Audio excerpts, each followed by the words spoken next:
Welcome to Inspiring Histories, where ancient secrets and biblical mysteries come to life. Before time began its silent march, before light pierced the endless void, before matter knew form or purpose, there was God. Not a thought, not a whisper, not even the faintest pulse of existence, just the one who always was. But how can something, anything, exist without a beginning? How can a presence stretch beyond the fabric of time itself, standing untouched by the rules that govern all creation? It's a question that burns in the mind of every seeker, every believer, every skeptic. If God created the universe, what existed before creation? And more hauntingly, where did God himself come from? Religions proclaim his eternity. Science, in its relentless quest for origins, remains silent on the mystery. Philosophers ponder the uncaused cause, the unmoved mover, but the answer slips through our grasp, like trying to hold light in the palm of your hand. Today, we embark on a journey through the veil of time to confront the paradox of an eternal presence. To ask without fear, who was God before the beginning? Let's step into the unknown together. To understand the idea of God existing before time, we first need to examine our own concept of beginnings. Humans are naturally inclined to think in terms of cause and effect. Everything we know has a starting point, a birth, a creation, a beginning. So when we hear the word eternal, it doesn't really sink in. It's like trying to imagine a number so large, it's beyond comprehension. But God, according to religious texts, is not bound by our understanding of time. He is described as the Alpha and the Omega, the beginning and the end, but not in the way we perceive beginnings and endings. Instead, God is the very essence of existence, an eternal presence without origin. If that sounds confusing, it's because our minds are wired to seek origins. We want to know where things come from, how they began, and what caused them to exist. But when we discuss God, we're not talking about something within the universe. We're talking about the force that created the universe itself. Imagine time as a line, stretching infinitely in both directions. Now imagine stepping outside that line. God, according to theology, exists beyond this line. He does not move through time. Time itself flows from him. This is why the Bible states, "From everlasting to everlasting, you are God." Psalm 90, verse 2. It's not about a starting point. It's about a constant state of being. Philosophers have long debated this concept. Thomas Aquinas, a medieval theologian, presented the idea of God as the unmoved mover. In his view, everything in existence is moved or caused by something else. But to avoid an infinite regression of causes, there must be a first cause, something that itself was not caused. That first cause, according to Aquinas, is God. But how does science view this paradox? Einstein's theory of relativity suggests that time itself is a dimension, intricately tied to space. If God created the universe, he also created time as part of it. This means that God's existence doesn't rely on time. In fact, time itself is part of the created order, not a constraint on the Creator.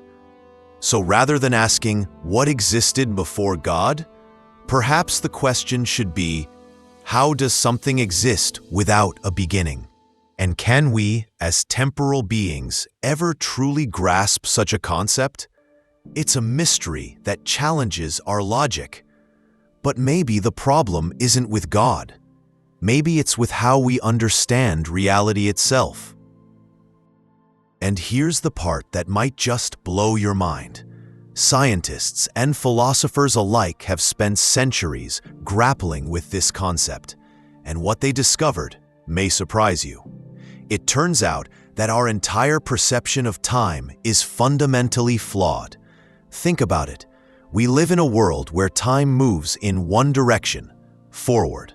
Past, present, future. It's a simple line. But what if time doesn't actually work that way? What if our entire understanding of time is limited by our human experience? Here's where it gets even more fascinating. Some of the most brilliant minds in history have proposed that time might be an illusion. Einstein himself suggested that past, present, and future all exist simultaneously in what's called the block universe theory. In this theory, time is not a flowing river, but a landscape, one that already exists in its entirety. If that's true, then God, existing outside of time, would see all of it at once, past, present, and future, as a single, eternal now. But that's not the only theory that could change how we think about God's existence. Imagine a reality with higher dimensions, beyond our three-dimensional space. Some physicists speculate that if higher dimensions exist, they would change our perception of time completely. In those dimensions, time could bend, loop, or even exist as a static entity. Now, picture God existing in that higher reality. What we see as before and after would simply be different perspectives on a single, unchanging truth. It's not just a theological concept, it's a scientific possibility that could completely change how we see the universe. And here's the twist that will really make you think. If time is an illusion and God exists beyond it, then his existence doesn't require a beginning. In fact, trying to pinpoint a start point would be like asking which part of a circle is the beginning. It simply doesn't apply. But what about the idea of creation itself? If God exists beyond time, how did he create something within time? This is the point where even the most advanced thinkers hit a wall. Some argue that God didn't just create the universe, but created the very concept of time itself. In other words, time is part of the creation, not a framework that God must exist within. And here's where it gets truly intriguing. If God created time, then the question, what was before God, becomes meaningless. There was no before because before requires time to exist. The origin of God, therefore, isn't about time at all. It's about existence outside the boundaries of time. It's a concept that defies human logic, but it might just be the key to understanding the eternal nature of God. And once you grasp that, it changes everything. It challenges not only how we see God, but how we see ourselves, our universe, and the reality we live in. And just when you think you've wrapped your mind around it, things get even stranger. Because what if I told you that scientists have uncovered clues that might hint at the very nature of God's timeless existence? Clues that most people have never even heard of. One of the most mind-bending ideas in modern physics is the concept of the multiverse. Imagine not just one universe, but countless others, each with its own version of time, space, and physical laws. If this theory holds any truth, it would mean that our universe is just one bubble in an infinite sea of realities. And here's the part that will make you rethink everything. If God exists outside of our universe, what's stopping him from existing in all of them simultaneously? But here's where it gets even more thought-provoking. There's a theory called the holographic principle that suggests the entire universe might be a two-dimensional surface, projecting a three-dimensional reality, like a hologram. If that's true, then the reality we experience is just a shadow of something far greater and more complex. Could it be that God exists in the higher dimensional space that projects our reality? If so, trying to understand God from our limited perspective would be like a character in a painting trying to comprehend the artist who created it. And then there's the idea that truly blows minds. What if our concept of existence itself is just a limited perception? Ancient texts often describe God as being beyond comprehension, and maybe that's not just spiritual poetry. It could be a literal statement about the nature of reality. If God exists in a way that transcends both time and space, then asking where he came from might be like asking a fish where the water starts. The environment itself is so ingrained in its being that it can't even perceive its own boundaries. So, are we just looking at the concept of God from the wrong angle? If our entire understanding of time, space, and reality is fundamentally flawed, could it be that God doesn't fit into any framework we've constructed? And if that's the case, what does it mean for how we perceive the divine? The more you think about it, the more it becomes clear. God's nature isn't just a question of philosophy or theology. It's a question that challenges the very core of how we understand existence itself. And maybe that's the most remarkable part. The idea that understanding God might require us to first understand reality from a completely new perspective. But here's something even more surprising. What if the problem isn't just our perception of God, but our perception of existence itself? That might sound like a bold claim, but wait until you hear this. Throughout history, many cultures and belief systems have tried to describe the divine as something beyond human logic. In ancient Jewish mysticism, God is often referred to as the Ein Sof, literally without end. It's a concept that challenges even the most profound thinkers. How can something be limitless, beyond both space and time, and yet be present everywhere at once? It's not just a riddle, it's a profound insight into how limited our understanding truly is. Now, think about this. What if the reason we struggle with understanding God's origin is because we're using the wrong tools? We use logic, science, and linear thinking to comprehend something inherently non-linear and infinite. Imagine trying to describe a three-dimensional object using just a flat, two-dimensional drawing. No matter how detailed, it can never fully capture the depth and complexity of the real thing. That's how our minds work when we try to grasp the nature of God. If God exists beyond our reality, then all our theories and ideas about beginnings, causes, and effects might be irrelevant. Instead of asking, where did God come from? Maybe we should be asking, how can we perceive a being that transcends everything we know? The problem is not with God. It's with us. Our minds are built to understand what we see, hear, and experience. But God exists in a realm that doesn't follow those rules.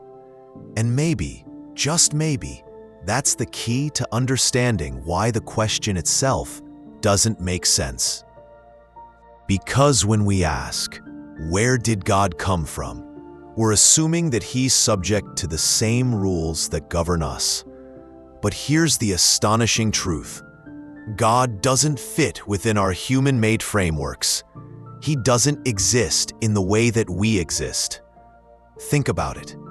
We measure everything by time and space.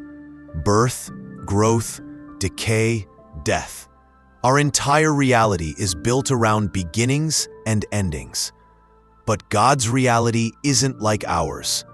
He exists outside of time, outside of space, in a way that defies everything we know. This idea might sound radical, but it's actually supported by ancient wisdom and modern theory alike.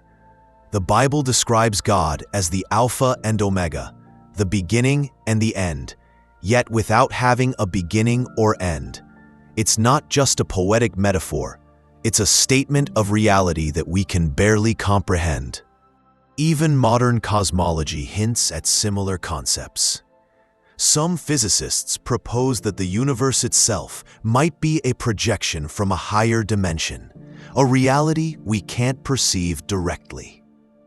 If that's true, then God's existence in a higher realm would naturally appear incomprehensible to us.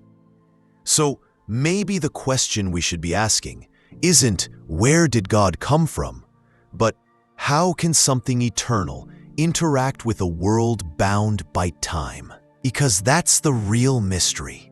How a timeless being enters our temporal world and shapes everything we know. And once you start thinking this way, you realize maybe God's existence is not the problem. Maybe it's our limited perception that keeps us from seeing the full picture. We stand on the edge of understanding, straining to see beyond the veil. But what if the veil itself is our own mindset, a barrier woven from the threads of time and space? We try to capture eternity with words, to map infinity with finite thoughts. But what if God exists not in our lines and shapes, but in the boundless, the uncharted, the endless? Think of a melody that has no beginning or end, a song that plays beyond our hearing, yet echoes through our existence. That's how God's presence might be, a constant, unbroken reality flowing around us like light, unseen yet always felt. Maybe God isn't bound to a point of origin, because He is the origin, the root of being, the source of existence itself. And maybe, just maybe, the answer lies not in finding where He came from, but in realizing He never had to come from anywhere at all.